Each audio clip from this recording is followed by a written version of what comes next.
The rain battered the windows of my Brooklyn apartment, a relentless drumbeat that matched the chaos in my chest. I stared at the ceiling, my heart pounding as if it knew something I didn't. Then I heard it, the creak of my bedroom door, and Ethan, my best friend, my straight best friend with a girlfriend, stood there, his silhouette trembling in the dark. I'd known Ethan Caldwell since we were kids, growing up in the sprawling suburbs of Philadelphia. He was the golden boy blonde, athletic, the kind of guy who could charm anyone with a grin. I, Dominic Rivera, was the quieter one, the artist with dark curls and a tendency to overthink everything. We were inseparable, even when I moved to New York for art school and he followed for a finance job. But Ethan had Sarah, his high school sweetheart, and I had my secret, a love for him that I'd buried so deep it felt like a bruise I'd learned to live with. That night, though, something was different. Ethan's hazel eyes, usually bright with confidence, were clouded with something I couldn't name. "Dom," he whispered, his voice raw.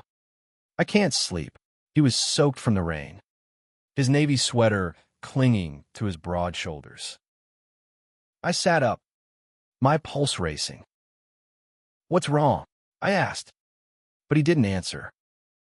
Instead, he crossed the room, hesitated, then climbed into my bed, curling up beside me like it was the most natural thing in the world. I froze, my breath catching as his warmth pressed against me. This was Ethan, straight Ethan, who'd been with Sarah for years, who'd never shown a hint of anything else. Yet here he was, his head resting on my chest, his fingers brushing my arm. "Just stay," he murmured. I didn't dare move. The rain kept falling, and I wondered if the world had tilted off its axis. The next morning, Ethan was gone before I woke, his side of the bed cold. I convinced myself it was a fluke, a moment of weakness after a fight with Sarah. But when I saw him at our usual coffee shop in Williamsburg, he avoided my eyes, stirring his latte with a nervous energy I'd never seen. "You okay?" I asked, my voice casual but my heart in my throat. He nodded, but his smile didn't reach his eyes. "Yeah, just rough night." We didn't talk about it, but the air between us had changed, charged with something unspoken. I tried to focus on my art, sketching feverishly in my studio, but my thoughts kept drifting to him, his touch, his breath, the way he'd looked at me. Days passed, and Ethan started showing up at my apartment more often, claiming he needed a break from Sarah's drama. Each time, he lingered longer, his laughter softer, his glances heavier. One evening, we were sprawled on my couch, watching some terrible action movie. Ethan's knee brushed mine, and he didn't pull away. My heart thudded as I stole a glance at him, his profile sharp against the flickering TV light. "Dom," he said suddenly, his voice low, "do you ever feel like you're living someone else's life?" I swallowed, unsure how to answer. "Sometimes," I admitted. He turned to me, his eyes searching mine.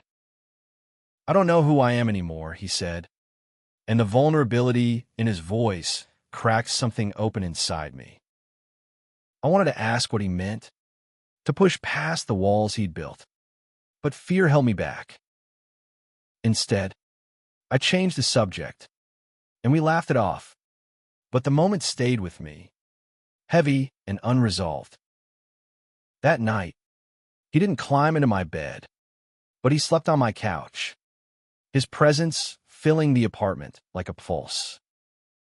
Weeks later, at a gallery opening for my latest work, Ethan showed up alone. Sarah was nowhere in sight. and he looked devastating in a tailored blazer, his hair catching the light. "You clean up nice?" I teased, trying to keep things light. He smirked, but his eyes held mine too long. "Your art's incredible." "Dom," he said, his voice soft. "You see things no one else does." My chest tightened, and I wondered if he meant more than my paintings. As the night wore on, we ended up on the gallery's rooftop, the Manhattan skyline glittering below. The air was crisp, and Ethan stood close, his shoulder brushing mine. "I broke up with Sarah," he said suddenly, his voice barely above a whisper. I turned to him, stunned. "Why?" I asked, my heart racing. He looked away, his jaw tight. It wasn't right. It hasn't been for a long time. I wanted to ask more, to demand answers, but the words stuck in my throat. Instead, I reached out, my hand grazing his. He didn't pull away. For a moment, we stood there, the city humming below, and I felt the weight of everything we hadn't said.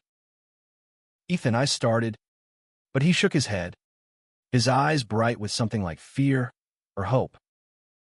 "Let's go home," he said, and I knew he meant my apartment. That night, he climbed into my bed again, and this time, he didn't leave at dawn.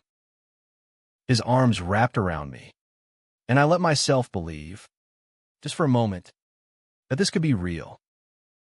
The morning light spilled through my curtains, painting Ethan's sleeping face in soft golds. I watched him, my heart a tangle of hope and dread. How had we gotten here? From childhood summers to this fragile, impossible moment? Ethan stirred, his hazel eyes fluttering open. For a second, he looked startled, like he'd forgotten where he was. Then he smiled, a shy, unguarded smile that made my chest ache. "Morning, Dom," he said, his voice rough with sleep. I wanted to ask what this meant, what we were doing, but the words felt too big, too dangerous. Instead, I mumbled, "Coffee," and slipped out of bed, my heart pounding. Over breakfast, Ethan was quieter than usual, his fingers tracing the rim of his mug. I tried to act normal, but every glance felt like a confession. "You didn't have to let me stay," he said finally, his eyes meeting mine. "I know I've been weird," I shrugged, trying to play it cool. "You're always welcome here, Ethan." "You know that," but my voice betrayed me, trembling just enough to make him pause. The next few weeks were a blur of stolen moments. Ethan started spending more nights at my place, his toothbrush claiming space next to mine. We didn't talk about it, but the boundaries between us were dissolving. A brush of hands while cooking dinner, a lingering hug after a long day. Each touch was a question neither of us dared to answer. I was falling deeper, and the fear of losing him grew with every heartbeat. One night, we went to a dive bar in the East Village, the kind with sticky floors and neon signs.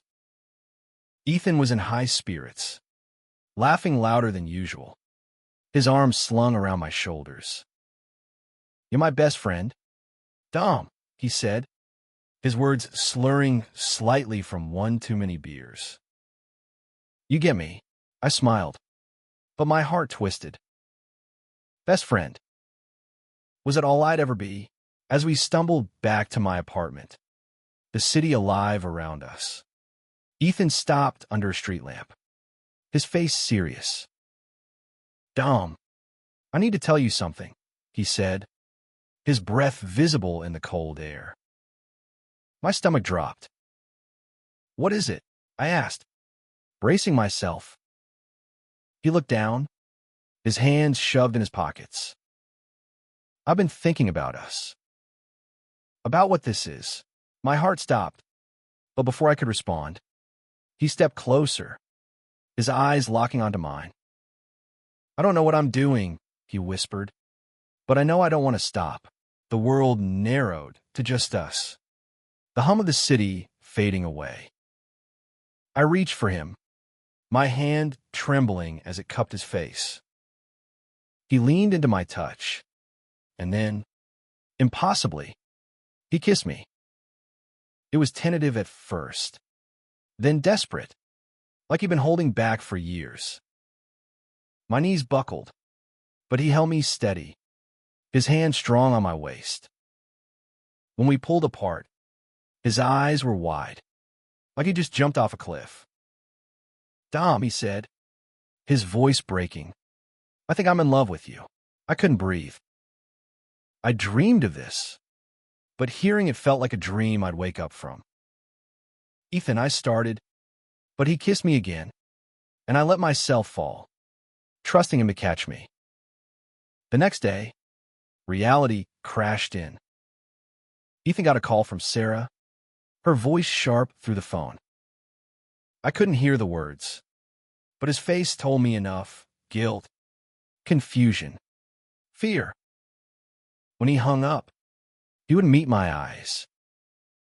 "She wants to talk," he said, his voice flat. "She deserves that, right?"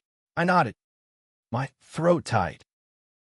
"Yeah, she does." He left to meet her, and I was alone with my thoughts, sketching furiously to keep the panic at bay. What if he went back to her? What if last night was a mistake? Hours later, he returned, his face pale. "It's over," he said, sinking onto my couch. For good this time.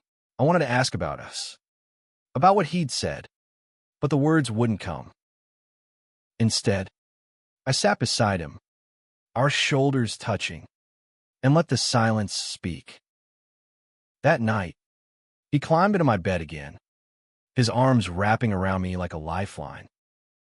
"I meant it, Dom," he whispered. "I love you." I turned to face him, my heart racing. "I love you too," I said, the words spilling out before I could stop them. He smiled, and for the first time, I believed we might have a chance. The confession hung between us, fragile and electric, like a spark waiting to ignite. Ethan's words, "I love you," echoed in my mind, but doubt gnawed at me. Could someone who'd lived his whole life as the perfect straight guy really mean it? We tried to settle into something resembling a relationship, but it wasn't easy. Ethan was still grappling with his identity, his confidence shaken by the weight of what we'd started. I saw it in the way he hesitated before holding my hand in public, the way his eyes darted nervously when we passed a group of his old frat buddies in Manhattan. "I'm trying, Dom," he said one night, his voice heavy with frustration. "This is all new to me. I wanted to be patient, but it hurt. I'd spent years hiding my feelings, and now that they were out, I felt exposed, like I was waiting for the other shoe to drop. Still, there were moments of pure joy, lazy Sundays in bed, cooking breakfast together, his laughter filling my tiny apartment. Ethan was learning to let go, to lean into this new version of himself, and I was falling harder every day. One evening, we went to a queer art event in Chelsea, my world colliding with his in a way I hadn't expected. Ethan was nervous, tugging at his jacket as we walked into the gallery filled with vibrant, unapologetic art. I introduced him to my friends, artists and dreamers who embraced us without question. "Your boyfriend hot," my friend Lila whispered, winking. I froze, realizing I hadn't called him that yet. Ethan overheard, and to my surprise, he smiled, slipping his hand into mine. "Yeah, I am," he said, and my heart soared. But the world wasn't always kind. A week later, we were at a bar in Hell's Kitchen when a guy from Ethan's office spotted us. "Caldwell," he called, his tone curious but edged with judgment. Ethan's hand dropped from mine, his face paling.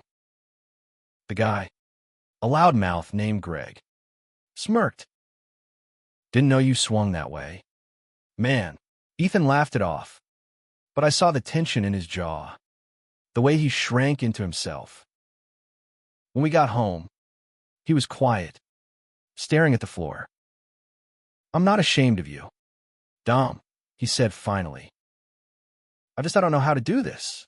I wanted to scream, to tell him to figure it out, but I saw the fear in his eyes. Instead, I pulled him close, my voice soft. "We'll figure it out together," I said, hoping I sounded more certain than I felt. He nodded, but the doubt lingered, a shadow we couldn't shake. The tension broke one night when Ethan got a text from his parents, inviting us to their house in Philadelphia for the weekend. "They don't know," he admitted, his voice small. "About us." My stomach twisted. Coming out to his family was a step I wasn't sure he was ready for, but he insisted. "I want him to meet you." "The real you," I agreed, my heart pounding with both hope and dread. The drive to Philly was quiet, the radio filling the silence. Ethan's parents, Tom and Linda, were warm but traditional, their suburban home a shrine to Ethan's all-American upbringing. At dinner, I felt like an outsider, my art student vibe clashing with their world of golf and country clubs. Ethan was nervous, his laugh too loud, his hand brushing mine under the table. When Linda asked about Sarah, Ethan froze. "We broke up," he said, his voice tight. "I'm with Dominic now." The room went silent. Tom's fork clattered against his plate, and Linda's smile faltered. "What do you mean, with Dominic?" she asked, her voice sharp. Ethan's hand found mine, gripping it tightly. "I love him," he said, his voice steady despite the fear in his eyes. I squeezed his hand, my heart swelling with pride and terror. The rest of the weekend was tense. Linda's questions probing, Tom's silence deafening. But Ethan didn't back down, and by the time we left, I saw a shift in him, a quiet strength I hadn't noticed before. On the drive back, he reached for my hand, his smile soft. "I'm all in, Dom," he said. No matter what, Ethan's declaration to his parents was a turning point, but didn't erase the challenges. Back in New York, we faced a world that wasn't always ready for us. Ethan's office, a macho finance firm, was a minefield of sidelong glances and whispered comments. I saw the toll it took on him, the way he'd come home drained, his usual spark dimmed. One night, he came over, his face stormy. "Greg's been talking," he said, pacing my apartment. "Telling everyone I'm you know." He couldn't even say the word, and it stung. "Does it matter?" I asked, trying to keep my voice steady. He stopped, running a hand through his hair. "It shouldn't. But it does." I wanted to argue, to tell him to rise above it, but I knew it wasn't that simple. Instead, I pulled him into a hug, feeling the tension in his shoulders. "We're in this together," I said, and he nodded, his arms tightening around me. We found refuge in my world, art galleries, queer bars, friends who saw us for who we were. Ethan started to relax, his confidence returning.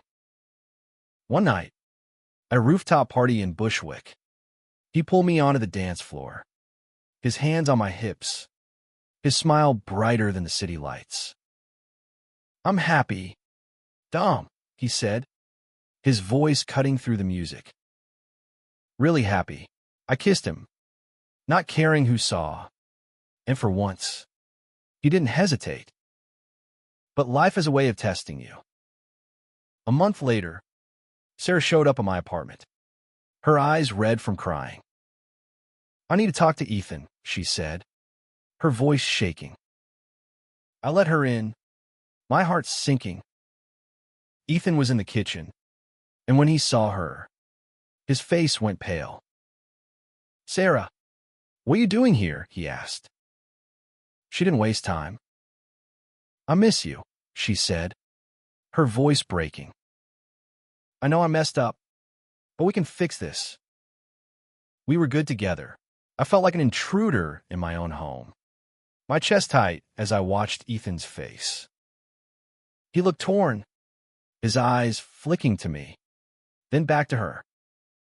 "Sarah, I'm with Dominic now," he said, but his voice lacked the conviction it had in Philly. She stepped closer, her hand on his arm. "You don't mean that." "This isn't you." I wanted to scream, to tell her to leave, but I stayed silent, my heart pounding. Ethan pulled away, his jaw tight.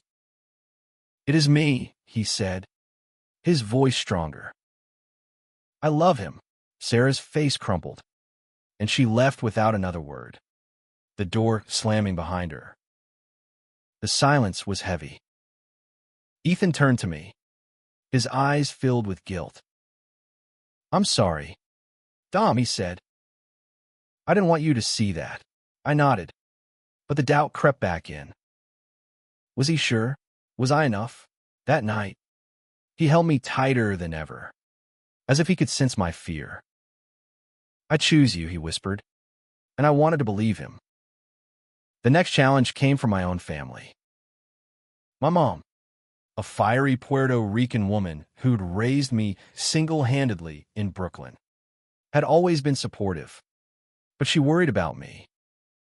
Over dinner at her place, she eyed Ethan warily. "He's new to this." "Mijo," she said in Spanish, her voice low. "What happens when he changes his mind?" I bristled, but her words echoed my own fears.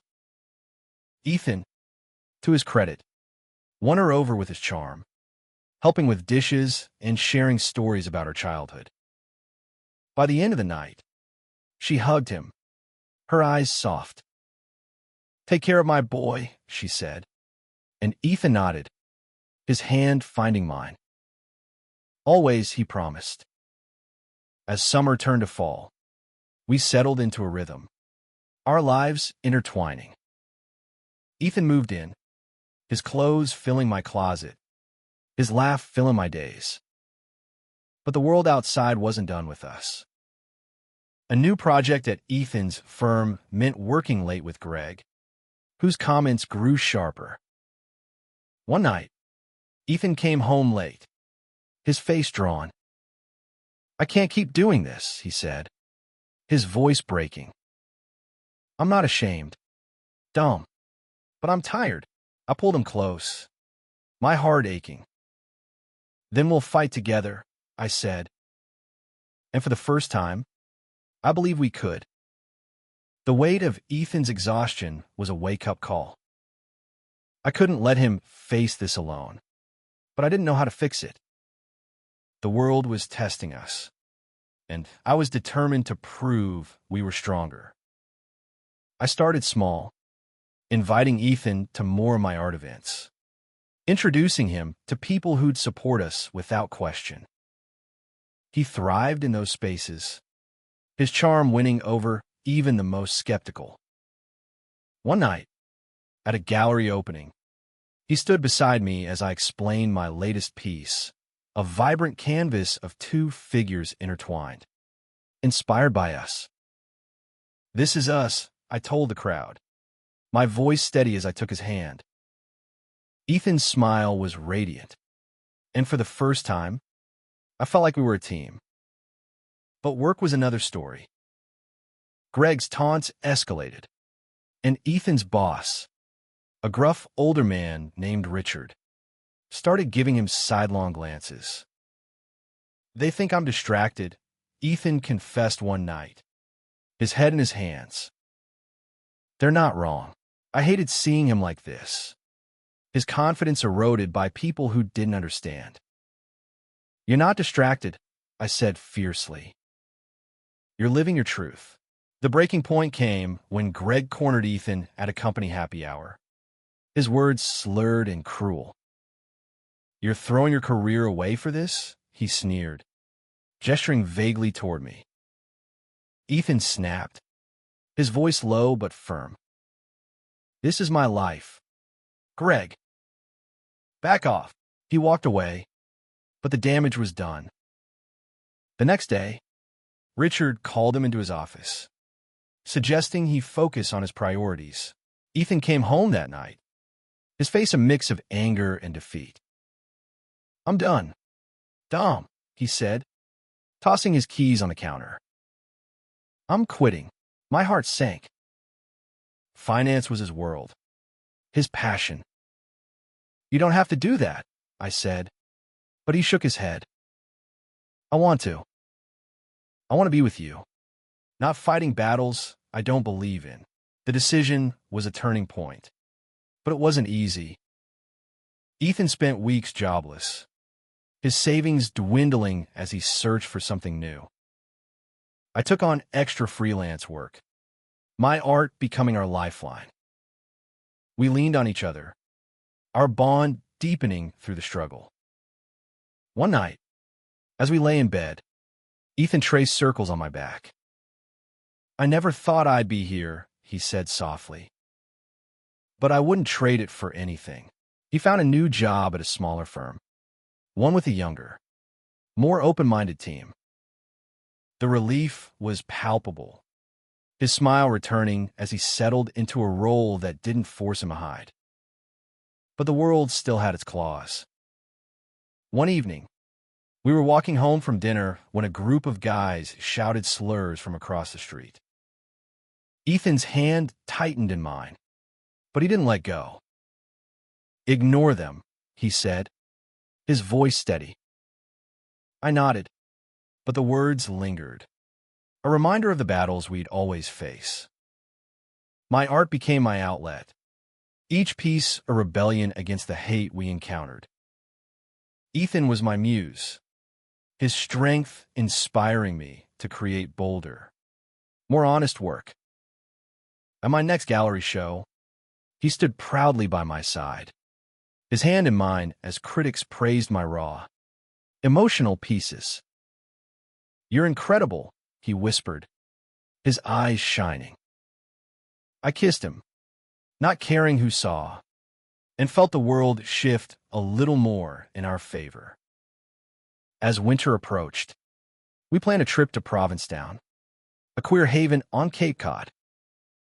It was our first getaway as a couple, a chance to escape the city's noise. The drive was filled with laughter, Ethan singing off-key to the radio, my hand resting on his knee. In P-Town, we walked hand in hand along the beach, the cold wind biting, but our hearts warm. "This is what I want," Ethan said, his voice soft as he looked out at the ocean. "You, me, forever." I believed him, but doubt still lingered. Could we really make this work? Against the odds? That night, in a cozy inn, Ethan pulled me close, his lips brushing my ear.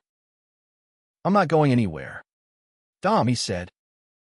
"You're my home," and for the first time, I let myself believe it fully, my fears melting in the warmth of his embrace. Provincetown was a revelation, a glimpse of a world where we could just be. But back in New York, reality waited, and with it, one final test. Ethan's younger brother, Jake, was getting married, and we were invited to the wedding in Philadelphia. It would be the first time we'd face his entire family as a couple. and the thought made my stomach churn. The wedding was a lavish affair, held in a sprawling estate outside the city. Ethan looked devastating in a tailored suit, his hand never leaving mine as we navigated the crowd. His parents were polite but distant, their smiles tight. Jake, though, was a surprise, warm and welcoming, pulling me into a hug. "You make him happy," he whispered, and I felt a weight lift. But not everyone was so kind. Ethan's uncle, a gruff man with old-school views, cornered us during the reception. "This isn't right," he said, his voice low but venomous. "You're confusing everyone." Ethan's face hardened, but before he could respond, I stepped forward. "We're not here to confuse anyone," I said, my voice steady. "We're here to love each other." Ethan's hand squeezed mine, and for the first time, I felt like I was protecting him as much as he protected me. The night ended with us dancing under the stars, Ethan's arms around me, the world fading away. "I'm proud of you," he whispered, his lips brushing my temple. I smiled, my heart full. "I'm proud of us." Back in New York, we faced one last hurdle. My biggest gallery show yet was approaching, a career-defining moment. Ethan threw himself into helping me prepare, hanging paintings, charming curators. But the night before the opening, he got a call from his old boss, Richard, offering him a promotion if he returned to the firm. "It's a lot of money," Ethan admitted, his voice conflicted. "But it means going back to that world." I took his hand, my heart steady. "What do you want, Ethan?" I asked. He looked at me, his eyes clear. "You," he said simply. "This. Us." He turned down the offer, and I knew then that we'd built something unbreakable. The gallery show was a triumph. My art selling out, critics calling it transformative. Ethan stood by my side, his pride palpable. As we celebrated late into the night, he pulled me onto the rooftop, the city sparkling below. "I have something for you," he said, pulling a small box from his pocket. My breath caught as he opened it, revealing 2 simple silver rings. "I don't care what the world thinks," he said, his voice steady. "I want forever with you. Dom. Will you marry me?" Tears blurred my vision as I nodded, unable to speak. He slipped the ring onto my finger, and I did the same, our hands trembling. We kissed, the city cheering below, and I knew this was our victory. Years later, we're still here, in our Brooklyn apartment, now filled with art and memories. The world hasn't always been kind, but we've built a life together, messy, beautiful, ours. Ethan, once my straight best friend, is now my husband, my home. And every night, when he climbs into our bed, I'm reminded that love, against all odds, can rewrite the story. That first night, when he climbed into my bed and never left, wasn't just a moment. It was the beginning of us, a promise that no matter what came, doubt, fear, hate, we'd face it together. And in that promise, we found not just love, but meaning, a life built on courage, truth, and the beauty of choosing each other every single day.